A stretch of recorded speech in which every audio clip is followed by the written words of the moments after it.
The question I want to answer in this video is whether I think Arrtx got in just a bit over their heads with this 24 full pan set of watercolors packaged beautifully, sent to me to review, accompanied by this beautiful 100% cotton sketchbook, which I really enjoyed. I'll tell you right up front that I truly did. Now in this video, I'm going to be painting a bug spread for you, a super fun bug spread. Bug spread, that doesn't sound right. And reviewing the Arrtx watercolors in comparison with another well-known and highly trusted brand of student grade watercolors using a comparably priced set, though the Van Gogh set only has 12 paints and this Arrtx set has 24 paints. Let's see if that makes any difference in the outcome of the artwork, and let's talk about why it is that I think that Arrtx got in over their heads. Now you can see the beautiful packaging that Arrtx has created for this watercolor set, and I'm pointing out there is no palette inside of the box. Let's take a look at the card that was sent in the box. And here we have a vellum sheet that encompasses all of the names of the paints in the box, as well as the light fast information and rating, and the pigment numbers for each paint. We're going to get into the claims that are on that vellum sheet later in the video.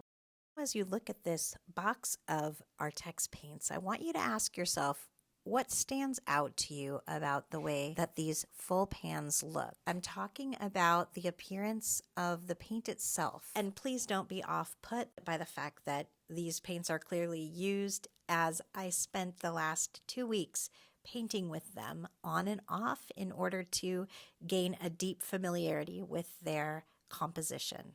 Go ahead and store that in your memory bank for later after I've done some of the example paintings with this brand's paint. We're going to talk about that some more.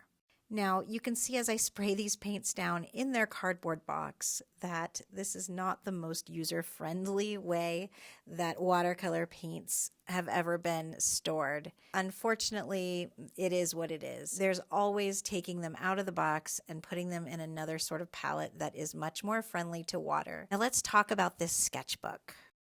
This is a 300 GSM 100% cotton watercolor sketchbook. It measures 7 inches by 7 inches, and for all you math whizzes, you know that makes a square. The cover is this interesting, beautiful, bronzy brown painted finish with these sparkly golden accents, and it's very hard cardboard, which easily will protect your watercolor paintings inside without any problem or concern for bending. I love the pattern of this external plasticized paper that wraps around and forms a pocket in the front. And then you can see when you open it, it's bound in this way purposefully so that the sketchbook will lay flat on the table. And also, once you break in the seams, if you set something underneath, will allow you to use it as a lay flat sketchbook.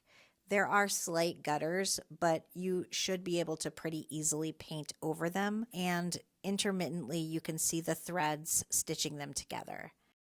The pattern in this cold pressed watercolor paper is the kind of pattern that really gets my heart pumping. If you are a watercolor painter and you love cold pressed paper, you know exactly what I'm talking about. You can just tell that this is so crispy and beautiful and is going to take washes like nobody's business. Let me quickly introduce myself to you in case we haven't met. My name is Temmah, and I talk on this channel a lot about my love for watercolor painting, and I also tell lots of stories about Jesus and my love for the Lord. If either of these topics, or especially if both of these topics interest you, you are definitely going to want to subscribe. And now I'm going to tell you more about Arrtx. Okay, so today I sketched out some bugs, and while you watch me paint the left side of your screen with the Arrtx paints, later I'm going to be comparing that sketchbook painting to the Van Gogh paints, which I'll be using on the right side of the screen to complete the other bug painting in this Arrtx sketchbook. I want to show you, and I wanted to show myself, whether there was any appreciable difference between the two sides. And while you watch me paint, I'm going to be talking about everything else. Do keep an eye on the screen as well, because I'm going to be dropping notes about valuations I'm making in terms of how the paint looks while we go along. So when Arrtx reached out to me, I was very curious. Arrtx is a company that's seen all over the YouTube art communities, having earned a good deal of respect for being the alcohol marker and acrylic paint pen maker with the swanky packaging and the excellent art influencer marketing strategy. When they asked me if I'd like to receive some of their new watercolor paints, and I reviewed the visuals they sent over, I knew right away that Arrtx would be fighting an uphill battle with these watercolor paints. Now, I say this because when I looked at the visuals and the price point, it was clear there's no way paints containing pigments as their main property and not mixed with other ingredients to make the paints appear more bright and more vibrant and pigmented could ever sell for a price point that Arrtx was selling them for. The problem is, if you break this set down, they're selling 24 full pans of paint for a price that has to come out to less than $1 per pan, given the packaging and the marketing and everything else that goes into these. They had to contain inks or dyes or brighteners or something, and I really just wanted to try them for myself because Arrtx is a brand that I've been very interested in using. I think they have beautiful supplies, and I think that they do a great job with their marketing, but unfortunately, I just don't think they were quite ready to hit the watercolor market yet. I think in time, Arrtx will do a good job with these paints. I say that because their history shows that they're constantly innovating the products that they're best at making. The alcohol ink markers and the acrylic paint pen markers, these are well known to be highly innovative and well loved by artists who paint with these sort of supplies on the daily. So I do believe there's a lot of room to grow for Arrtx. And that's the reason I'm being so brutally honest in this video, because I want them to grow and make a product that's a bit more comparable to, at the very least, something like the VanGogh paints. I think at that point they will be ready for a beginner watercolor artist market.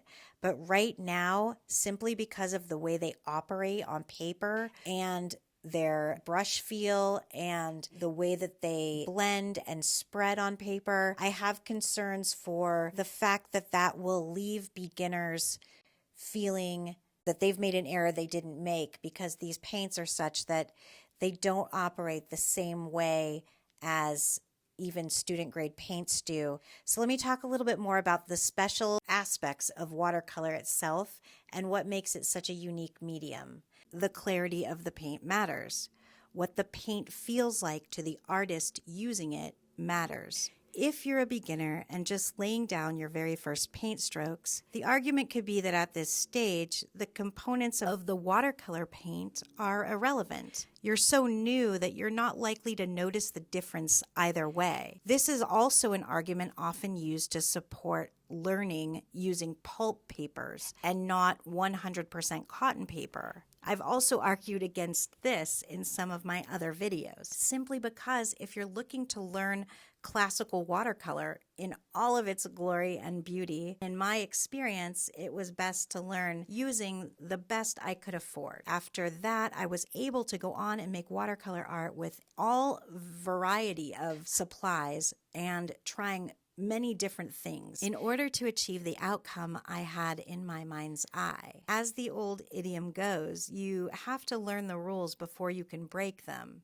And with watercolor, it's important to see the medium, how it operates in its full glory, using truly beautiful pigments on 100% cotton watercolor paper in order to be able to sit back and watch as the transparent color personalities explode and mingle and dance on the paper. If you've ever used the brand called Core and watched the colors explode across the page, you know what I'm talking about, and this is one of the most unique and sought after aspects of painting, specifically with watercolor and not merely with watered down gouache or another thinned medium.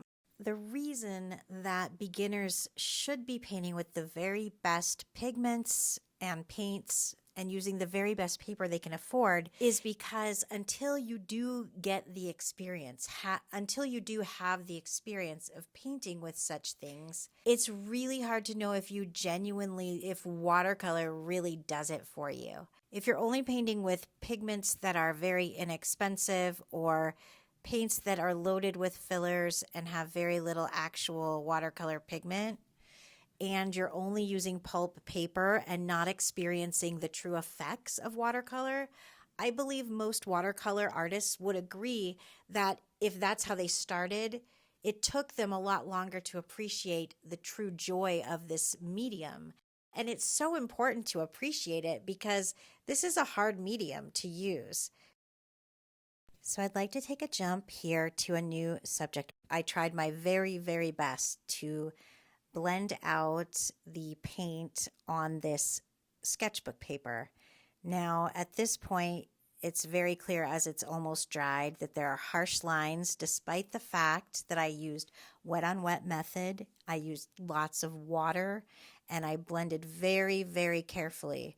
There are just so many lines and weird edges and strange things everywhere. You can see up close here the way that instead of forming a nice blended edge, something else very strange happened with the paint edges in the green areas and on the ladybug. Now on the caterpillar, I was mostly drawing with my brush, so you can see the vivid, bright, and highly pigmented nature of these paints, but that can be true of inks also, and I really, really suspect after using this here that that's what we were dealing with. Now luckily I was able to cover up a lot of the terrible blending of this paint on the body of the ladybug, but that's really not the worst of it, though it's strange that that happened because I was blending so seamlessly. It should have just run together without any problem. But look at, now that the edges have dried, the extremely strange nature of these edges. It's like everything sort of clumped together and then made an oddly soft edge. And then some places had hard edges, and there's just really no rhyme or reason for any of it. I mean, I can paint a little bit haphazardly, but my blending never turns out like this. I did use these paints on my typical paper because I was concerned that perhaps the sizing in the sketchbook wasn't good. And I do suspect that is the case because even here on my Arrtx watercolor paper scrap, I did get some weird edges and blending and just nothing that I normally would get. Now, let's take a look at the palette. It looks like you can clearly see that there's a lot of filler and binder.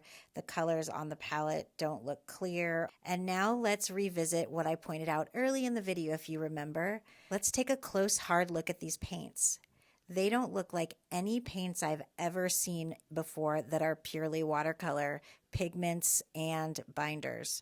These appear, A, to be very uniform, and B, just dull, very matte in appearance, chalky looking, but not chalky like one would traditionally see in very, very inexpensive watercolor cakes. A different kind of chalky, like chalky but still vivid and bright. And then if we look here at the Van Gogh paints, you can see that some appear to be shiny, some appear to be transparent, while others appear more matte.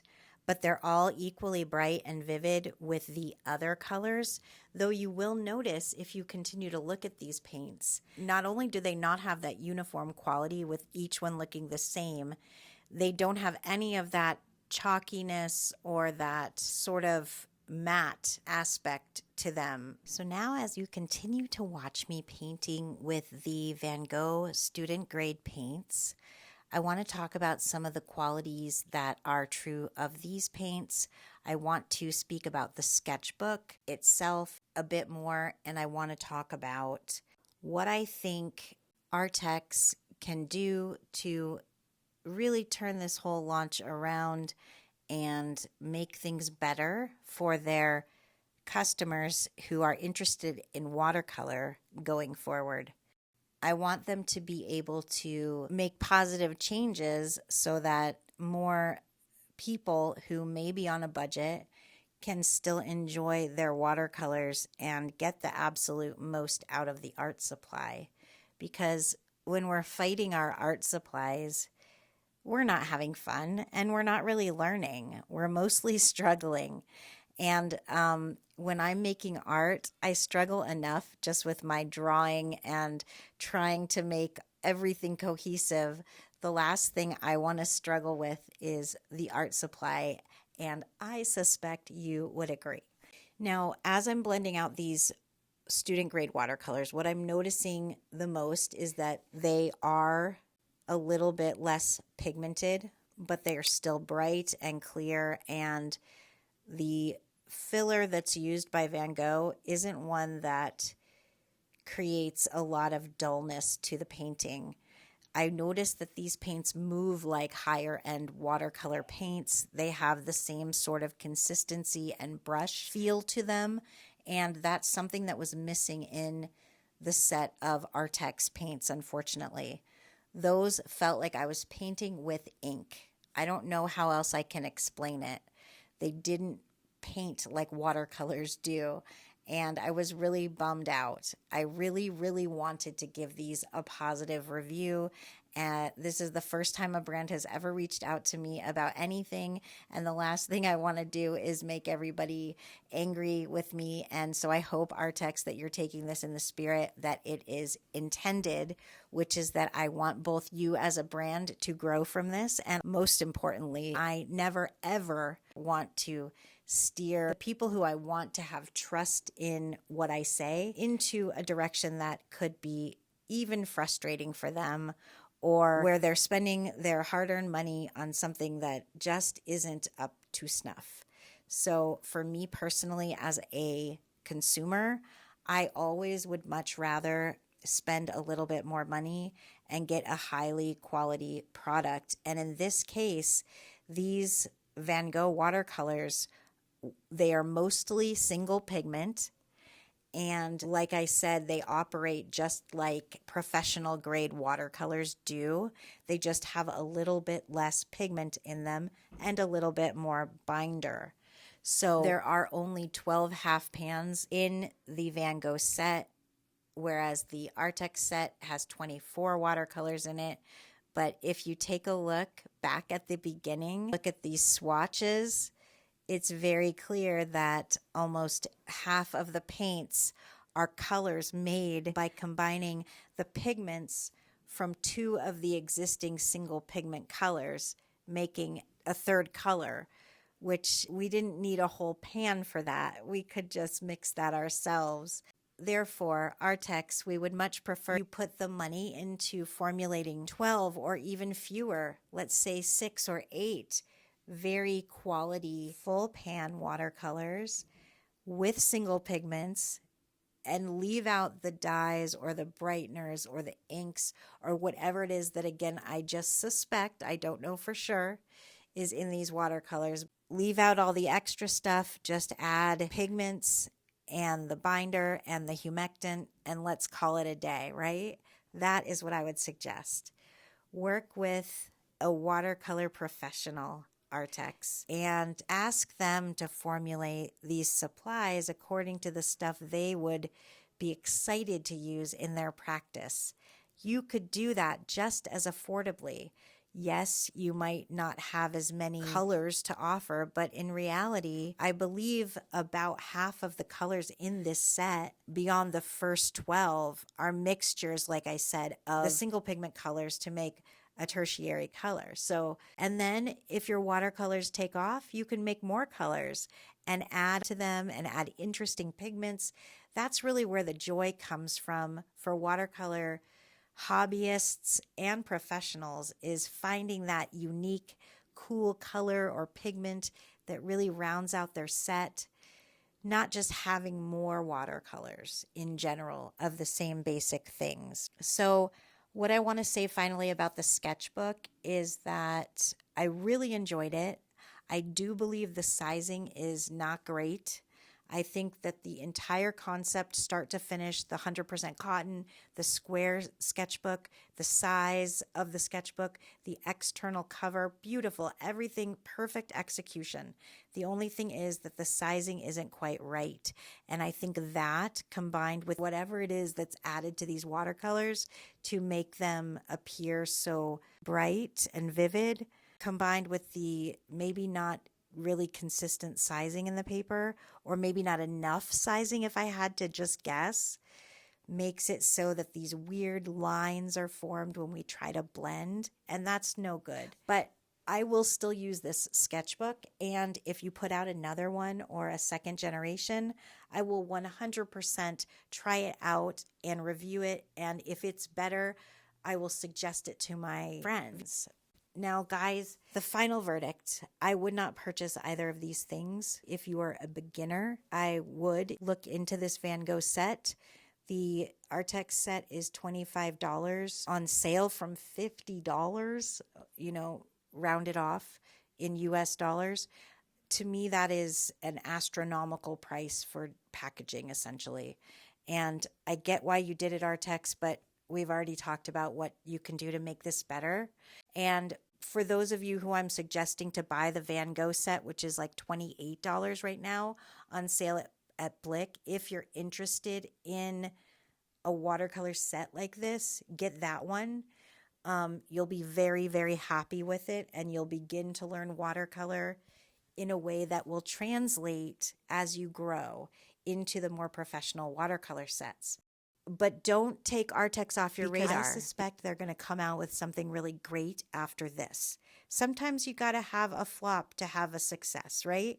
Just look back at all of my video content. With that, I thank you so much for being here. I will see you in the next video. Keep an eye out for my mostly weekly live streams.